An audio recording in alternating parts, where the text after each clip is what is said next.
How's it going, guys? And welcome back to BL3's Forgotten, the series where I take a look at underused and not often talked about pieces of gear to determine whether or not they deserve to be remembered within the modern meta of the game or should be left behind and forgotten. And today we are taking a look at the Yellowcake. If you'd like to farm the Yellowcake for yourself, there's a few different methods that you can go about it, but first you need to make sure that you have the Revenge of the Cartels event enabled. You can get the Yellowcake from Joey Ultraviolet himself, or you can get it from the underbosses, specifically Fish Slap and Tyrone Smallums. Now, while farming the villa itself is actually a very good option, I prefer going to the Scrap Trap Nest with the event enabled once you have actually activated the quest, as it has a very high constantly spawning enemy density, which is perfect for summoning in a bunch of the cartel bosses. It is also just an incredibly easy farm, and you don't have to save quit as long as you walk out to this little ledge each and every time between your waves. Wait for the boss bar to disappear, and then you can walk back in and it will all respawn again. The Yellowcake is a legendary COV heavy launcher and is locked to radiation damage. When fired, it launches out orbs that shoot in a arcing trajectory that explode on impact and deal radiation splash damage. After a set distance, the orbs will split into two, and at a set distance from that, the orbs will then again split into two for a total of 4. If you have a ×2 variant, this ups it to 8. At the point of each split, there is a small explosion. You can think of the Yellowcake as sort of a mix between the Creamer and the Unkempt Herald. Yellowcake was hit with one pretty big nerf, having a changed overall damage scaling and having its projectile split damage change, making it an overall decrease by having the overall damage being split among each projectile individually.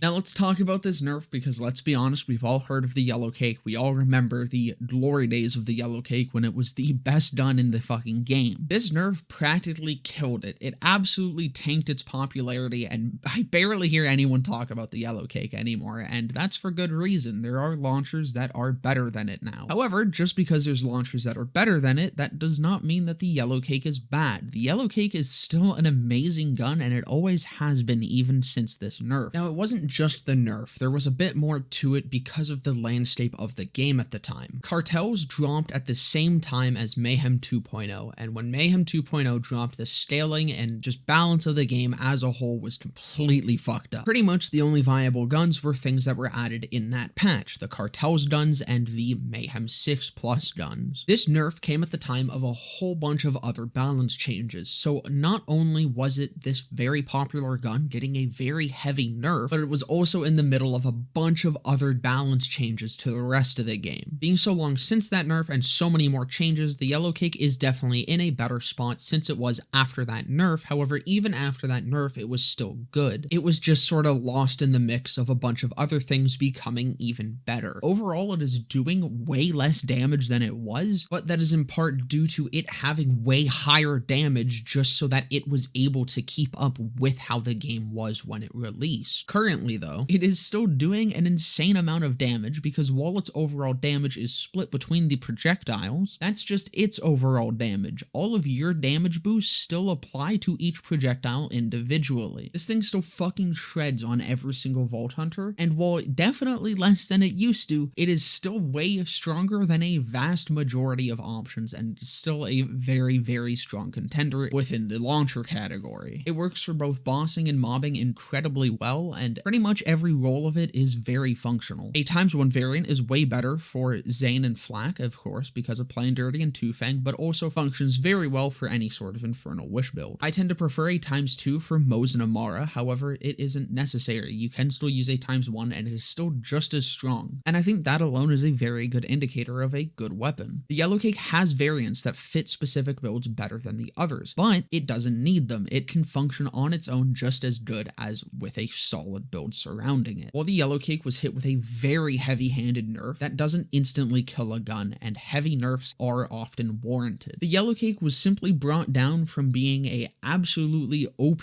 busted-ass launcher to something far more reasonable but still incredibly good and incredibly worth using. If it's been a while since you've last used a Yellowcake, I highly recommend you give it another go. Not only is it an item from a fantastic event with a very fun farm, it is just a damn good piece of gear gear and damn fun to use. But that's gonna about do it for this one. I hope you guys enjoyed. If you did, definitely consider leaving a like, comment, subscribe, all that. In the description will be some links to my Twitch channel where I will be live right after this video goes up, and to my Discord where you can come and hang out. But with that all being said, I hope to see you guys in the next one.